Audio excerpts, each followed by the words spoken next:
once again welcome back to a brand new episode of Trip with Shinil. Guys, അപ്പോൾ നമ്മൾ ഇന്ന് marine വേൾഡിലുള്ള നമ്മുടെ യാത്ര കഴിയുകയാണ്. നമ്മൾ മറൈൻ വേൾഡിൽ അക്വേറിയൊക്കെ വിസിറ്റ് ചെയ്ത് പുറത്തേക്ക് ഇറങ്ങുമ്പോഴാണ് ATV സ്കൂട്ടർ. അങ്ങനെ അവിടെ റൈഡിന് റെഡി ആയിട്ട് ATV സ്കൂട്ടർ ഉണ്ട്. അപ്പോൾ എഡുവിന് ഇടിക്കൊക്കെ വളരെ വലിയൊരു ആഗ്രഹം ഇതിന്റെ മുകളിൽ കയറി ഒന്ന് ട്രാവൽ ചെയ്യണമെന്ന്. അപ്പോൾ ഇതിന് 100 രൂപയാണ് അവർ ഈടാക്കുന്നത്. 100 രൂപയ്ക്ക് ഇവിടെ നിന്ന് തുടങ്ങിയിട്ട് അവിടെയൊക്കെ കറങ്ങിയിട്ട് തിരിച്ച് ആ വഴി കൂടി തിരിച്ച് ഇപ്പുറത്തേക്ക് എത്തും. അപ്പോൾ നമുക്കിത് റൈഡ് ചെയ്യാം. കൂടെ അവർ നമ്മുടെ കൂടെ കയറും. അല്ല നമ്മൾ കേപ്പബിൾ ആണെങ്കിൽ നമുക്ക് മാത്രമായിട്ട് അവർ നമുക്ക് ഈ വണ്ടി തന്നുവിടും. അപ്പോൾ ആദ്യം തന്നെ പ്രിയ നമ്മുടെ വണ്ടി കയറിയാണ്. പ്രിയതേ വണ്ടി ചീറ്റിച്ച് അങ്ങോട്ട് പിടക്കാണ്. ഭയങ്കര സ്പീഡിൽ അങ്ങോട്ട് പോരെയാണ്. ആൾക്ക് സ്കൂട്ടറൊക്കെ ഓടിച്ച് പരിചയമുള്ളത് കാരണം ആദ്യം ഒന്ന് തപ്പിത്തടഞ്ഞെങ്കിലും പിന്നീട് അങ്ങോട്ട് സ്മൂത്ത് ആയിട്ട് സംഭവം അങ്ങോട്ട് പോയാണ്. അപ്പോൾ ഒരുപാട് റൈഡേഴ്സ് ഉണ്ട് കേട്ടോ. ഒരുപാട് വെഹിക്കിൾസ് അവിടെ അവൈലബിൾ ആണ്. ATV സ്കൂട്ടേഴ്സ് അവിടെ അവൈലബിൾ ആണ്. അപ്പോൾ അത് ഈ കാണുന്ന ഈ വില്ലേജ് ഏരിയയിൽ കൂടി ഇങ്ങനെ കൂടിയൊക്കെ പോയിട്ട് ആ ഒരു നമ്മുടെ ബീച്ചിന്റെ സൈഡിൽ കൂടിയൊക്കെ വെള്ളത്തിൽ കൂടിയൊക്കെ ചാടിച്ച് അടിപൊളിയായിട്ട് ഇവിടെ ഭാഗത്തേക്ക് വന്ന് നിൽക്കുന്ന ഒരു ATV സ്കൂട്ടർ റൈഡാണ് നമുക്ക് അവിടെ ഉണ്ടായിരുന്നത്.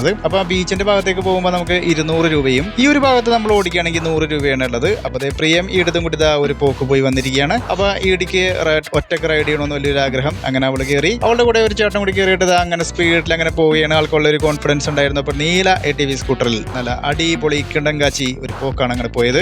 ഈ കാണുന്ന ചൂളമരത്തിന്റെ ഇടയിൽ കൂടിയൊക്കെ പോയിട്ട് ആ കാണുന്ന വഴിയിലൂടെ തിരിച്ച് അതിവേഗം ബഹുദൂരം പിന്നിലാക്കി കടന്നു വരുന്ന ഒരു കാഴ്ചയാണ് ഇപ്പോൾ നമ്മൾ കണ്ടുകൊണ്ടിരിക്കുന്നത്. അപ്പോൾ വീണ്ടും ഈടിക്ക് വീണ്ടും കയറണമെന്ന് ഒരു ആഗ്രഹം ഉണ്ടായിരുന്നു. അത് കഴിഞ്ഞിട്ട് നമ്മുടെ എഡുവാണ് ഒളിച്ചിരിക്കുകയായിരുന്നു. ഞാൻ എഡുവിനെ തള്ളി പറഞ്ഞു വിട്ടു. അങ്ങനെ എഡുവും കയറിക്കൊണ്ടിരിക്കുകയാണ്. അവനും ആ ഒരു നീല ATV സ്കൂട്ടറിൽ തന്നെയാണ് കയറിയത്. മറ്റ് ATV സ്കൂട്ടറുകളൊക്കെ വേറെ ആൾക്കാർ ഓടിക്കുന്നത് കൊണ്ട് നമുക്ക് ഈ ATV സ്കൂട്ടറാണ് കിട്ടിയത്. അപ്പോൾ നല്ലൊരു എക്സ്പീരിയൻസ് ആണ്. നമുക്ക് സ്കൂട്ടറൊക്കെ ഓടിക്കാൻ കഴിയുന്ന ആൾക്കാരാണ്, അല്ലെങ്കിൽ സൈക്കിളൊക്കെ ചവിട്ടാൻ കഴിയുന്ന ആൾക്കാരാണെന്നുണ്ടെങ്കിൽ ഈ കാണുന്ന ATV സ്കൂട്ടറൊക്കെ ഇത്തരത്തിലുള്ള സ്ഥലങ്ങളിലൊക്കെ പാർക്കിലൊക്കെയാണ് ഉണ്ടാവുള്ളൂ. അപ്പോൾ നമുക്ക് അവിടെയൊക്കെ പോയിട്ട് എക്സ്പീരിയൻസ് ചെയ്താൽ അത് വലിയൊരു ഗുണകരമായിരിക്കും. അപ്പോൾ ഞാൻ നേരത്തെ പറഞ്ഞതുപോലെ ഇടിക്ക് വീണ്ടും ഒന്ന് ഓടിക്കണമെന്ന് ആഗ്രഹം ഉണ്ടായിരുന്നു. അങ്ങനെ ഇടി വീണ്ടും കയറി. ഞങ്ങൾ വീണ്ടും ബീച്ചിൽ ചെന്നപ്പോൾ അവിടെയും ATV സ്കൂട്ടർ ഉണ്ടായിരുന്നു ഇവരുടെ തന്നെ. അവിടെ 200 രൂപയാണ്. അപ്പോൾ ആ 200 രൂപയ്ക്ക് നമ്മൾ വീണ്ടും ഒരു റൈഡും കൂടി അവിടെയും ചെയ്തായിരുന്നു. അപ്പോൾ അത് ഈ അടുത്ത് ഒരു 3ാമത്തെ റൈഡ് ആയപ്പോഴേക്കും നല്ല ഫാസ്റ്റിൽ ഓടിച്ചെത്തുന്ന ഒരു രംഗമാണ് ഇപ്പോൾ നമ്മൾ കണ്ടുകൊണ്ടിരിക്കുന്നത്.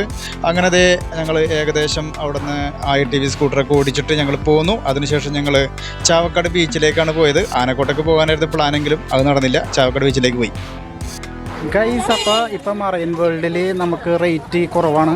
400 രൂപയാണ് നമുക്ക് ഒരാൾക്ക് കയറുന്നതിൽ. ഒരു എത്രയാണ് 10 വയസ്സ് മുതൽ 60 വയസ്സ് വരെ. 60 വയസ്സിന് മുകളിൽ 350 രൂപ. അതുപോലെ എന്താണ് ചെറിയ കുട്ടികളാണെങ്കിൽ 250 രൂപ. അതായത് 10 വയസ്സിന് താഴെ. 10 വയസ്സ് തുടങ്ങി 60 വയസ്സ് വരെ 400 രൂപയാണ് ചാർജ് ചെയ്യണം ഇപ്പം കേട്ടോ. പിന്നെ അവിടെ ഇപ്പോൾ പുതിയതായിട്ട് എന്താണ് wonders of seven wonders under the water എന്ന് പറഞ്ഞിട്ടൊരു പരിപാടി സ്റ്റാർട്ട് ചെയ്തിട്ടുണ്ട്. അതിന് 250 രൂപ. അപ്പോൾ അത് പുതിയതായിട്ട് സ്റ്റാർട്ട് ചെയ്തേക്കുന്നതാണ്. നല്ല സംഭവമായിരുന്നു അല്ലേ ED? യെസ്. അപ്പോൾ അങ്ങനെ ഞങ്ങളത് പാർട്ടിസിപ്പേറ്റ് ചെയ്തു. അതിനുശേഷം ഞങ്ങൾ ബേർഡ്സ് പാർക്കിൽ പോയി. പിന്നെ ഞങ്ങൾ 60D കണ്ട്.